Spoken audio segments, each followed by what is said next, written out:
बिस्मिल्लाहिर्रहमानिर्रहीम। अस्सलाम वालेकुम डियर स्टूडेंट्स। आज हम हाजिर हैं एक नए टॉपिक के साथ जो कि है skeletal system of vertebrates and invertebrates. जैसा कि आप लोगों ने पहले चैप्टर स्टार्ट किया था, मैंने आप लोगों को बताया था कि हम लोगों ने 3 हिस्से इस चैप्टर के, प्रोटेक्शन, सपोर्ट एंड मूवमेंट। तो प्रोटेक्शन के अंदर हम लोगों ने पढ़ा integumentary system of invertebrates and vertebrates और उनकी डिटेल्स, स्किन के डिफरेंट पार्ट्स, उनके अंदर कौन कौन से ग्लैंड्स होते हैं, ये सारी चीज़ें हम लोगों ने स्टडी की। तो आज हम जो नया टॉपिक स्टार्ट करने जा रहे हैं वो है स्केलेटल सिस्टम और मूवमेंट और सपोर्ट किस तरह से एनिमल्स के अंदर होती है, कौन कौन से टाइप्स के स्केलेटन होते हैं। आज हम जस्ट इनवर्टिब्रेट्स के पढ़ेंगे, तो जो कल नेक्स्ट टॉपिक होगा उसके अंदर वर्टिब्रेट्स का स्केलेटल सिस्टम पढ़ेंगे। तो सबसे पहले आज जैसा कि ये स्क्रीन के ऊपर आप लोगों को नजर आ रहा है स्केलेटल सिस्टम, तो ऑल द ऑर्गेनिज्म उन्होंने क्या क्या एंसेस्ट्रल प्रोटिस्ट से बने थे। प्रोटिस्टा से शुरू बैक्टीरिया से प्रोटिस्ट से बनते बनते मल्टी सेलुलर ऑर्गेनिज्म बने। उनकी बॉडी साइज हर एक का डिफरेंट है, हर एक को सपोर्ट और मूवमेंट चाहिए होती है। तो उन्होंने कहा कि 4 टाइप्स ऑफ सेल्स हैं जो मैंने हाईलाइट किए हैं। 4 टाइप्स ऑफ सेल्स हैं जो मूवमेंट में हेल्प करते हैं। Number 1 amoeboid cells, number 2 flagellated cells, number 3 ciliated cells, number 4 muscle cells. तो दुनिया के जितने भी एनिमल्स हैं उनके अगर हम सेल्स देखें जो मूवमेंट में हेल्प कर रहे हैं वो है amoeboid cells, flagellated cells, ciliated cells and muscle cells. With respect to the support of organism, अगर सपोर्ट को देखें कि बॉडी को सपोर्ट कौन से प्रोवाइड कर रहे हैं, स्केलेटन को कौन से 3 टाइप के स्केलेटन है, वो नंबर 1 है hydrostatic skeleton, number 2 exoskeleton, number 3 endoskeleton. तो आज हमने ये तीनों चीजें डिस्कस करनी है। हाइड्रोस्टैटिक स्केलेटन क्या होता है, एक्सो क्या होता है और एंडोस्केलेटन क्या होता है। तो अभी हम स्टार्ट करने जा रहे हैं skeletal system of the invertebrate. उन्होंने कहा कि ज्यादातर इनवर्टिब्रेट जैसा कि सी एनीमोन और अर्थवर्म वगैरह उन को इंटरनल बॉडी फ्लूइड उनका सपोर्ट प्रोवाइड करता है, यानी कि हम ये कह सकते हैं कि इनके अंदर हाइड्रोस्टैटिक स्केलेटन मौजूद होता है। अब सबसे पहले हम देखते हैं, जैसा कि आप लोगों को स्क्रीन के ऊपर, अभी मैं थोड़ा सा एनलार्ज कर लूं, स्क्रीन के ऊपर नजर आ रहा होगा हाइड्रोस्टैटिक स्केलेटन क्या होता है। हाइड्रो का मतलब बेटा होता है वाटर, ये आप लोगों ने पहले भी पढ़ चुके हैं केमिस्ट्री वगैरह के अंदर भी और बायो के अंदर भी मुख्तलिफ जगह पर आप लोग पढ़ चुके हैं। हाइड्रो मीन वाटर, स्टैटिक का मतलब होता है रुका हुआ, यानी कि जो बॉडी के अंदर पानी स्टोर्ड है, जो बॉडी फ्लूइड है, वो ऐसे स्केलेटन प्रोवाइड कर रहा है। जैसा कि हम एग्जांपल में अगर आपको दूं तो बैलून के अंदर गुब्बारा लें, गुब्बारे के अंदर पानी भर दें, तो वो गुब्बारे के अंदर पानी है, उसकी दीवारों के साथ प्रेशर पर यानी कि इंसर्ट करता है। जब वो प्रेशर इंसर्ट करेगा तो उसकी वजह से वो गुब्बारे की एक शेप मेंटेन रहेगी। तो इस तरह से इंटरनल बॉडी फ्लूइड है, जैसे कि अर्थवर्म के अंदर कोई बोन तो होती ही नहीं, ना ही कोई कार्टिलेज है, तो उनकी बॉडी के अंदर फ्लूइड होता है जो उसको वर्म लाइक शेप प्रोवाइड करता है। इसी तरह से सी एनीमोन है, उसको देखें तो उसकी बॉडी के अंदर भी जस्ट फ्लूइड होता है जो उसकी बॉडी को शेप प्रोवाइड कर रहा होता है। इसी जिस तरह से बैलून के अंदर पानी भर दें तो वो उसको शेप प्रोवाइड करता है। तो बैलून को साइडों से दबाएं तो वो इलोंगेट हो जाता है, ऊपर से दबाएं तो वो उसकी वेट से ज्यादा हो जाती है। बिल्कुल इसी तरह से इसी मेथड को देखते हुए अगर चेक करें तो इनके अंदर बेटा क्या चीजें मौजूद होती हैं। ये नीचे मैं एक डायग्राम की तरफ आपको लेके जाता हूँ। ये सर्कुलर मसल्स मौजूद होते हैं और लॉन्गिट्यूडनल मसल भी मौजूद होते हैं। जब लॉन्गिट्यूडनल मसल कॉन्ट्रैक्ट करते हैं तो उन्होंने क्या कि फ्लूइड बॉडी क्या हो जाती है, एक्सटेंड हो जाती है, लंबी हो जाती है, लेंथ वाइज बड़ी हो जाती है।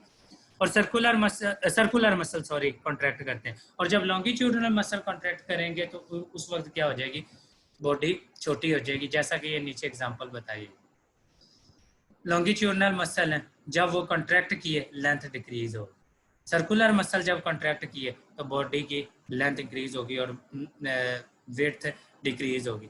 इस तरह से बॉडी की शेप चेंज होती रहती है हाइड्रोस्टैटिक स्केलेटन के अंदर। तो अब अगर इधर से देखें तो कि इन्होंने क्या लिखा, hydrostatic skeleton is a core fluid, body का कोर फ्लूइड होता है, बॉडी फ्लूइड होता है, ये ब्लड भी हो सकता है, कोई भी और चीज होती है, such tension resistant sheet of longitudinal और सर्कुलर मसल्स और लॉन्गिट्यूडनल मसल की शीट उनके इर्द गिर्द मौजूद होती है। Similarly to water filled balloon, ये मैंने आपको पहले बता दिया, बिल्कुल बलून की तरह, because the force is exerted against the incompressible fluid in one region can be transmitted to the other region. एक साइड से गुब्बारे को दबाएं तो उसकी फोर्स दूसरी साइड पर चली जाती है पानी की वजह से, बिल्कुल उसी तरह से ये बॉडी के अंदर मसल्स हैं, वो पुश करते हैं उस फ्लूइड को, और उस फ्लूइड की मूवमेंट की वजह से क्या हो जाती है, बॉडी की मूवमेंट होती है। जैसा कि सी एनीमून की ये नीचे मैंने आप लोगों को भी 1-2 मिनट पहले डायग्राम दिखाई है, किस तरह से ये मसल्स ने कॉन्ट्रैक्ट किया, तो ये देखो फ्लूइड नीचे चला गया, ये फिर फ्लूइड ऊपर बॉडी के जाएगा, इस तरह से बॉडी की इनकी मूवमेंट होती रहेगी। तो बिल्कुल इसी तरह से ये अगर देखें, contracting muscle of the push against the hydrostatic से transmitted to the edge against in the sea anemone के अंदर बताया गया। एक और एग्जांपल बताई हुई, अर्थवर्म लुम्ब्रिका स्ट्रेस, ये अर्थवर्म का साइंटिफिक नेम है। उन्होंने कहा कि जब इसके लॉन्गिट्यूडनल और सर्कुलर मसल अल्टरनेटिवली यानी कि आगे पीछे कॉन्ट्रैक्ट रिलैक्स करते हैं, तो इसकी बॉडी को क्या करते हैं, वो मूवमेंट प्रोवाइड करते हैं, और ये सॉइल के साथ साथ हाइड्रोस्टैटिक स्केलेटन के जरिए ये मूव करता जाता है और कोलैप्सिंग और मसल से बचाता है। हाइड्रोस्टैटिक स्केलेटन की वजह से उन्होंने कहा कि इनकी बॉडी कोलैप्स नहीं होती।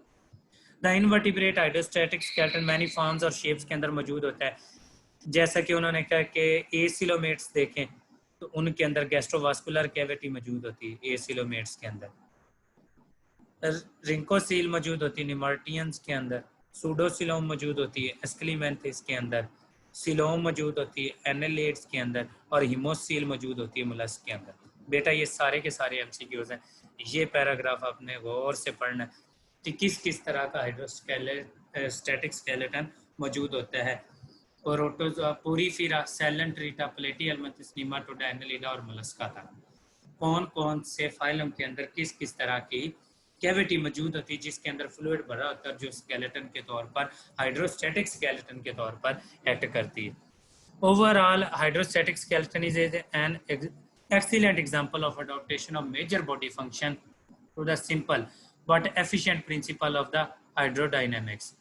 Use of internal pressure body fluid, hydrodynamics के अंदर क्या होता है बेटा के फ्लूइड्स को, बॉडी फ्लूइड्स को यूज करके, अब ये कह सकते हैं कि बॉडी फ्लूइड्स को यूज करके बॉडी की मूवमेंट करना, बॉडी के इंटरनल फ्लूइड्स को यूज करके बॉडी की जो मूवमेंट होती है उसको हाइड्रोडायनेमिक्स कहते हैं। तो ये हाइड्रोडायनेमिक्स है मेनली जो कि हाइड्रोस्टैटिक स्केलेटन के अंदर स्टडी की जा सकती है। तो पहला स्केलेटन जो इनवर्टिब्रेट्स में पाया जाता है वो है हाइड्रोस्टैटिक स्केलेटन। उसके बाद आगे आ जाता है बेटा एक्सोस्केलेटन। लफ्ज से ही समझ लग रहा है, एक्सो का मतलब होता है outside of the body, skeleton का मतलब होता है वो बॉडी का फ्रेमवर्क, यानी कि जो बॉडी के बाहर एक फ्रेमवर्क मौजूद होता है जो कि लोकोमोटरी फंक्शन के तौर पर एक्ट करता है, और इसके साथ इंटरनली मसल बहुत सारे अटैच होते हैं जो कि मूवमेंट करवाती हैं एक्सोस्केलेटन की, और उसके जरिए बॉडी की मूवमेंट होती है। और इसके अलावा ये बॉडी को प्रोटेक्शन भी बेटा मुहैया करता है एज ए सेकंड पार्ट। पहला सपोर्ट और प्रोटेक्शन देता है, पहले मूवमेंट देता है और फिर सपोर्ट और प्रोटेक्शन देता है। ये दो काम करता है कौन, एक्सोस्केलेटन। उसके बाद arthropods, the epidermis of the body wall secrete the thick and hard cuticle that is waterproof body. उन्होंने कहा कि आपने, मैंने अभी स्किन पढ़ाई थी आप लोगों को, मैंने बताया था कि इनके अंदर काइटन की बनी हुई थिक क्यूटिकल मौजूद होती है, और जो क्रैब्स और लॉबस्टर्स और श्रिम्प है इनके एक्सोस्केलेटन के अंदर कैल्शियम कार्बोनेट के क्रिस्टल्स भी मौजूद होते हैं जो हार्ड और इनफ्लेक्सिबल होते हैं, स्वाय जॉइंट्स की जगह पर जो मेम्ब्रेन होती है वो फ्लेक्सिबल होती है, और जॉइंट्स के इर्द गिर्द जो मूवमेंट है वो भी बहुत आसान होती है। Beside the shield like protection from the enemies, resistance to the general wear and tear, exoskeleton also prevent the internal tissues from drying. एक तो ये प्रोटेक्शन मुहैया करता है, एक मूवमेंट प्रोवाइड करता है, तीसरे नंबर पर ड्राई आउट होने से बचाता है। ये तीन इसके मेन फंक्शन है। कहता है the important evolutionary adaptation for the arthropod to colonise on the land. जाहिर है ये खुश्क होने से, जानदारों को ड्राई होने से बचाता है। तो अब अगर आप देखें आर्थ्रोपोड्स हैं 53.1% टोटल एनिमल्स के, सबसे ज्यादा है वो आर्थ्रोपोड है, सबसे बड़ा फाइलम भी फाइलम आर्थ्रोपोड है। तो दुनिया पर इतने ज्यादा क्यों है? कहते हैं इनके स्केलेटन की वजह से और इनके स्केलेटन के मूवमेंट की वजह से। और ये अपना एक्सोस्केलेटन उन्होंने क्या कि गिराते भी रहते हैं, जिसको कडाइसिस या मोल्टिंग कहते हैं, ये हम पढ़ चुके हैं पहले। Certain region of the arthropod are thin and flexible, joints वाली जगह से और परों वाली जगह से उन्होंने कहा कि ये थिन और फ्लेक्सिबल होते हैं ताकि इनकी मूवमेंट करना क्या हो, आसान हो। ये इधर बताया function through the system of the liver and coordinated movement होती है। तो उसके बाद उन्होंने कहा कि एनिमल रबड़ कहते हैं इसके अंदर एक इलास्टिक प्रोटीन मौजूद होती है।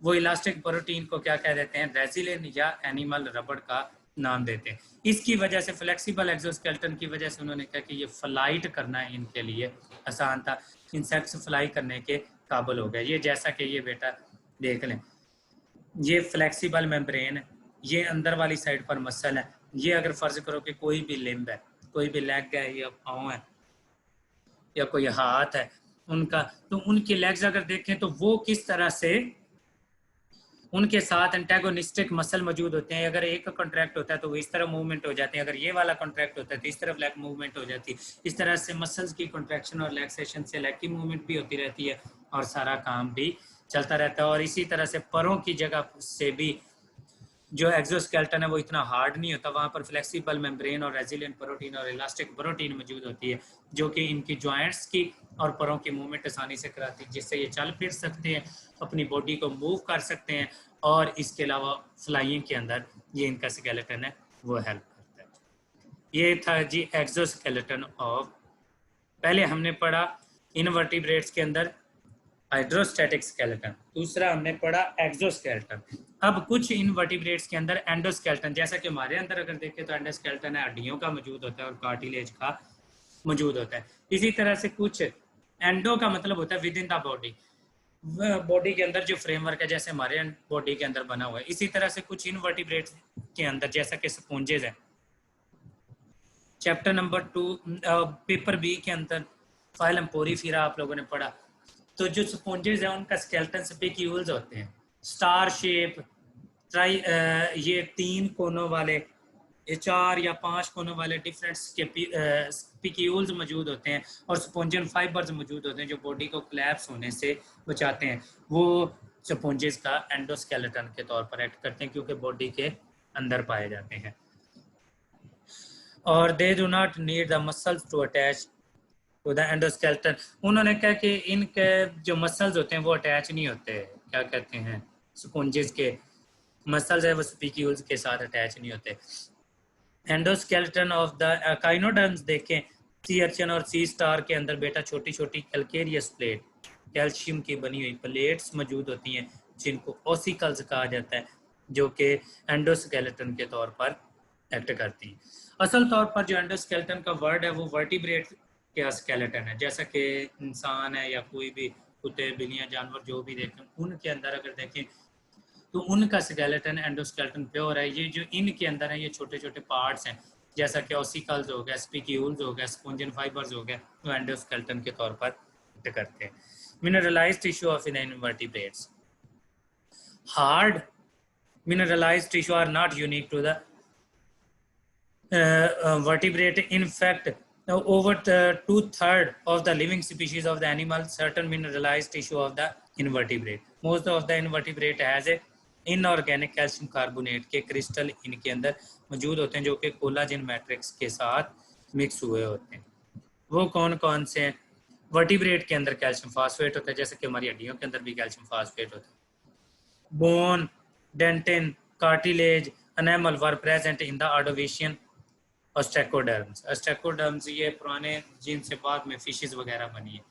तो cartilage is a supportive tissue make the major skeletal component of the gastropod, invertebrate chordates, amphioxus, jawless fishes, hag fishes और लेप्रेज, शार्क्स और रेज के अंदर, जिनके अंदर प्योरली बोन्स नहीं मौजूद होती हैं, क्या चीज़ें मौजूद होती हैं, कार्टिलेज मौजूद होती है, तो उनको सपोर्ट प्रोवाइड कर रहा होता है। तो इसलिए उन्होंने कहा कि कार्टिलेज जो होती है वो बोन से क्या होती है, हल्की होती है, ठीक है, इसकी डेंसिटी कम होती है, इसलिए स्विम ब्लैडर के बगैर ही फिश को बेयोंसी प्रोवाइड करती है। बेयोंसी मतलब तैरने के अंदर, स्विमिंग के अंदर हेल्प करती है।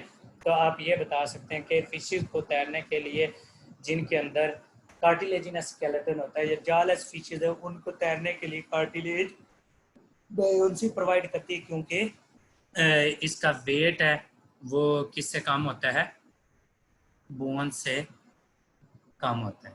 तो ये चीज़ें आपको पता होनी चाहिए। तो ये आज हम लोगों ने जो पढ़ा है वो क्या चीज़ है बेटा, skeletal system of the invertebrates. कल हम पढ़ेंगे स्केलेटल सिस्टम ऑफ वर्टिब्रेट्स।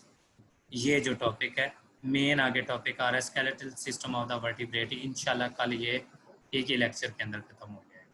उसके बाद हम आगे स्टार्ट कर देंगे डिफरेंट टाइप्स की मूवमेंट्स। थैंक यू, अल्लाह हाफिज़, नेक्स्ट लेक्चर में मुलाकात है।